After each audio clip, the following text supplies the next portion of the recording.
Hello and welcome to my channel. Bit different today. I always say that, don't I? You know it's going to be different from me. Anyway, this video is a request.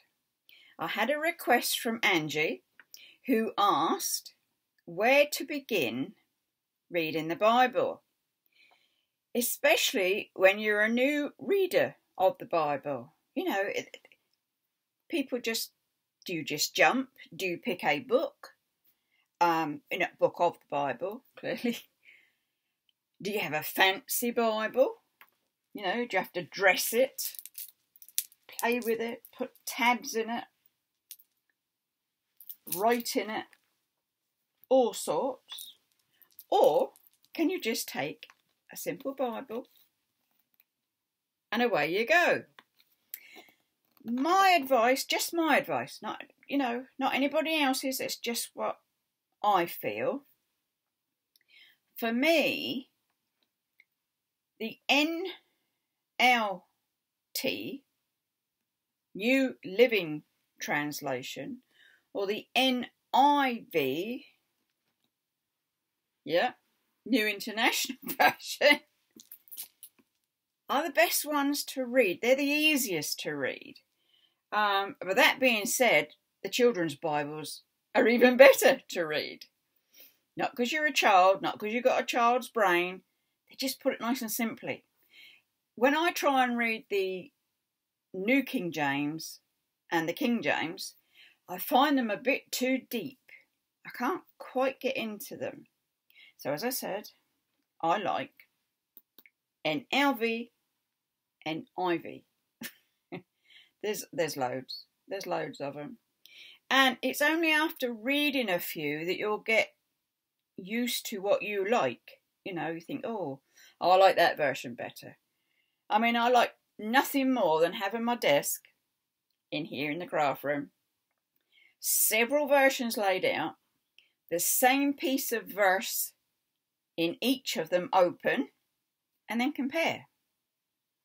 It's the best way to find out. But clearly, if you haven't got a lot of Bibles, you wouldn't be able to do that. I don't know if you can go to the library. Does the library have lots of different Bibles? I'm not sure. For you to just sit there and work out what you like. You can go online. There are different online sites, Bible.org and things like that, that you can call up a paragraph and you can have it in every sort of Bible version. That's one way of thinking, that's a bit difficult, that I understand, whatever. Now, a long time ago, 2007, it's a few years ago, isn't it? I actually went on an Alpha course. Now, I'm not sure whether I've told you this already, but you know me, I type everything up. And I'd found this, and it says, me and Alpha. This is if you're, I was clearly adult, been to church with Dad, waned a bit while I had the kiddies, and then I wanted to get back into the Bible. I do like my Bibles, and I wanted to get back in there. So I thought, Alpha course. Me, personally, I'm not a person for groups. My autism doesn't allow me to do groups. I'm not social. I can do one-to-one. I can do me-to-me, clearly. And I like talking to all of you. But I'm no good if there are a lot of people. It just overwhelms me. And my ears, I know they're big anyway, radar ears. But they pick up all the wrong things. And I can't put a sentence together. Anyway, that's just me. You might find an Alpha group in a church very helpful. A lot of them do it. A lot of them do it here in the UK. Anyway, I'll read you this bit out. This was my story on me and Alpha. It had taken Andy Bridgen, the vicar of St Luke's. This was a local church to where I was working. 18 months of trying to get into the Civic Council offices to be able to run the Alpha course. I don't know, why does it take that long? It was during our lunch hour. Why does it take? Anyway, it was held on a Wednesday lunchtime. 1 till 2 was the time. On seeing the notice on the notice board in January 2007, and having wanted to attend an Alpha course for some time, I turned up at the first session not knowing what to expect. Andy and a fellow Christian from his church greeted me. We waited for others to come along, but it was not to be. Andy ran the 20-minute DVD, because that's what they have a DVD that they play. And after the showing of the DVD, we talked about why I was there and what I might expect to gain from the course. We decided that come next week and more turned up and more would turn up and we would start the sessions again. That's fine. Sadly, no one else did come for the whole of the course. Luckily for me, having one-to-one attention, but sad for Andy, as I say, who had been waiting for 18 months to get in there and run it. He always said that if it was one, then one it would be, and that God had sent him to me as I called out in need. I did. Now, I didn't know I was autistic back in 2007. I just knew that I suffered a lot with anxiety. Didn't know why. But if you look at that now, and there was only the whole council building, huge, loads of staff, one, me. I turned up. And you think, wow. So God knew that I couldn't do it with all the other people. So it was only me there. Poor Andy. But it makes sense now, doesn't it? The hour consisted of a discussion on how the past week had been, a 20-minute DVD of Nicky Gummel. Brilliant. Holy Brompton, Holy Trinity Church. Really good, Nicky. Nicky Gummel telling you about the questions of the meaning of life, and time afterwards for any questions, of which I had plenty. I was like a sponge, soaking it all up I could about Jesus.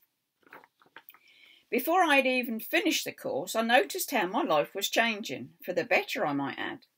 I became a lot calmer, and for one thing, and having always been searching through my life, I now felt that I'd found the piece of the missing jigsaw.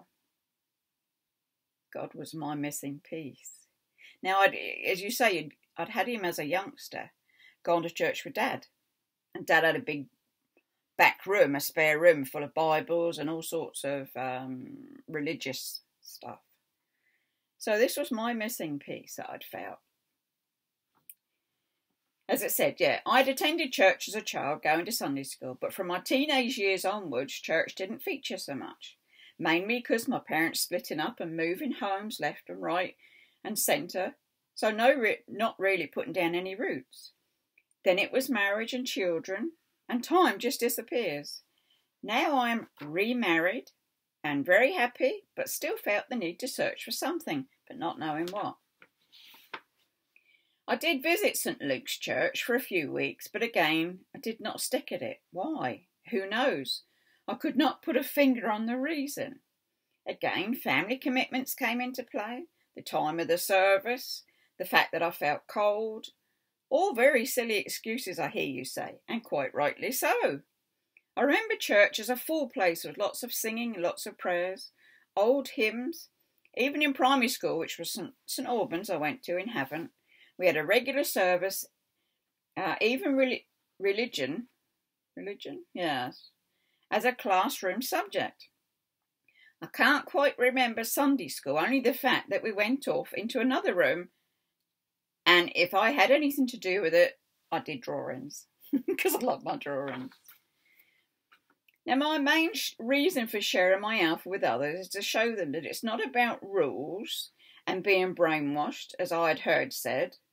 It is about love, kindness, giving. Times were well spent. I was very grateful to the powers that be in the council for allowing Andy to come in and run the course, and I would recommend it to anyone. Months on from the course, I'm still studying hard, trying to soak up all I can. My ideal day would be spent reading God's Word and having someone there to discuss my questions with.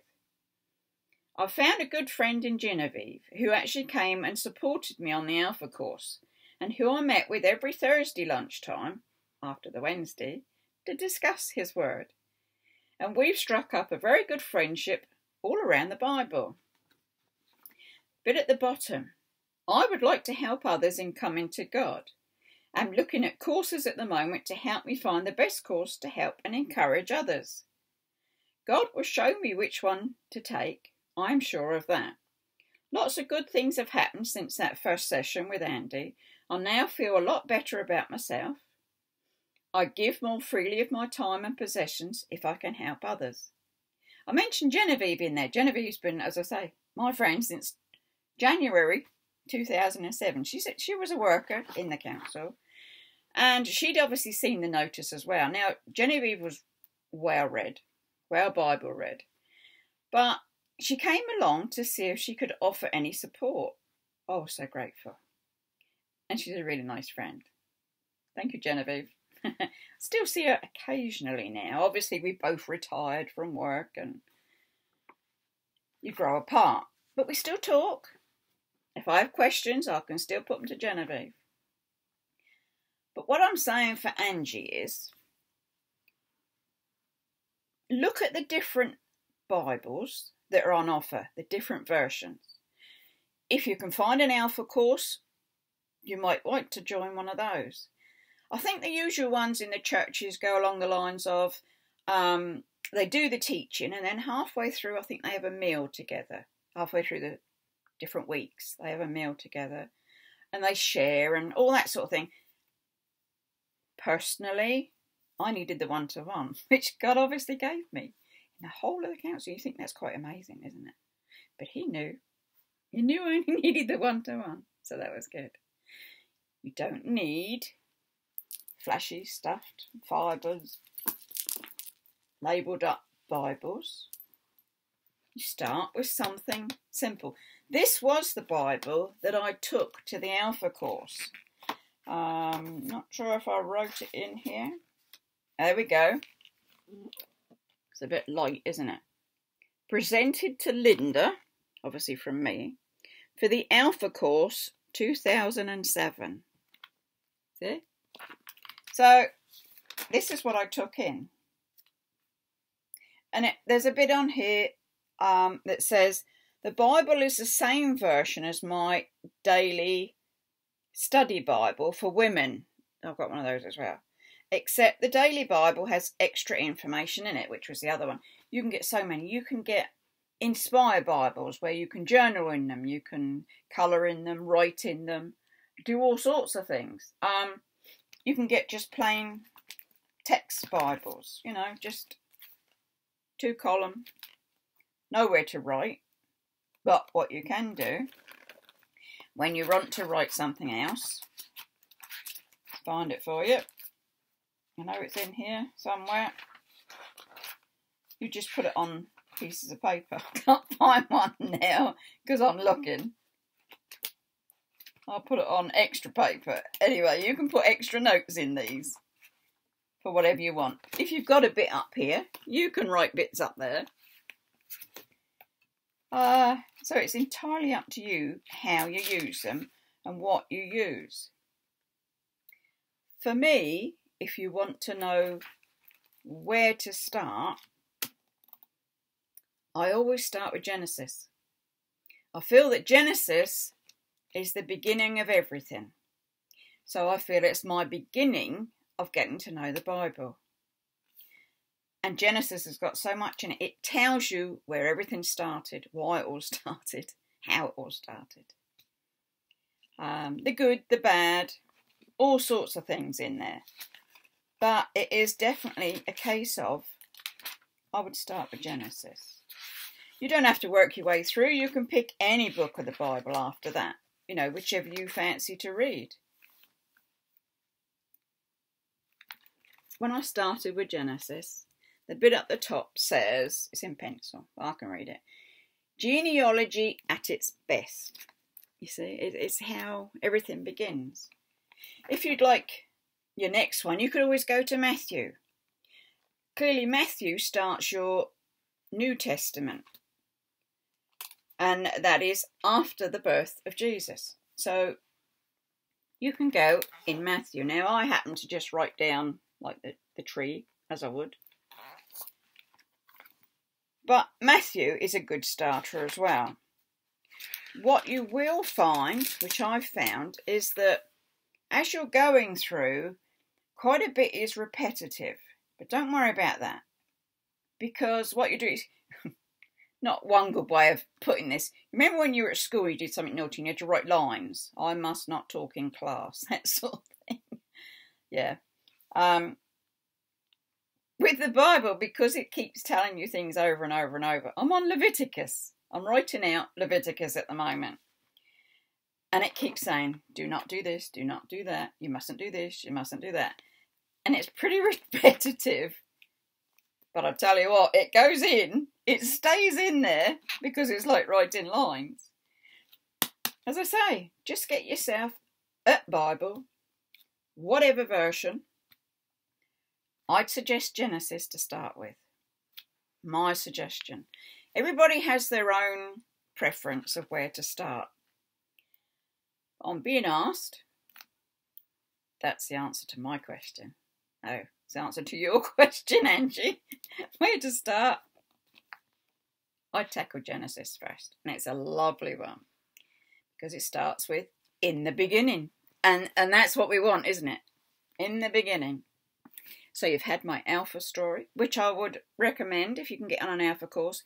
You can even do them online now. You know, it's all online. You can do that. You can progress to any of the Bibles. You can dig a bit more. You can compare bits.